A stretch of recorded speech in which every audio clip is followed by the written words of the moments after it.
We know what some politicians and pundits are saying about the recent presidential election and transition for President-elect Joe Biden.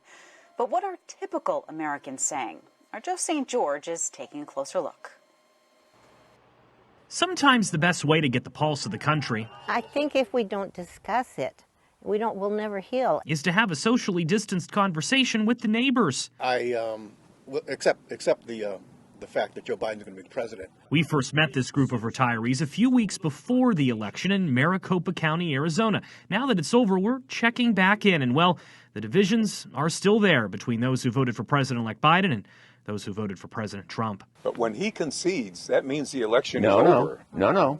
Doesn't mean squat. One thing that is obvious: You people believe in your source of information? the differences here trace back to where each person gets their news. and I read everything I can. Rosanna, who voted for Biden, trusts the major news networks. She watches them all. Marty and Chris, who voted for Trump, tells us for them, Fox News is not conservative enough anymore. I got away from Fox News about 6 to 8 months Who are you ago. with now? Because this group is operating on two different perceptions, it's tough to find unison, COVID is sort of big on my mind. especially with how the country should handle this pandemic. If I got in the early COVID, stages. I would want to take When they- hydroxychloroquine. Most of the world scientists have been I would paid say almost all one of way them. or another to do some sort of a study. Scientists are telling us this, and what is Marty saying? Oh, Do you that's not believe in fair. COVID? So, What? But you shut down the entire economy for the Nobody's saying Nobody that. knows what to do, Marty.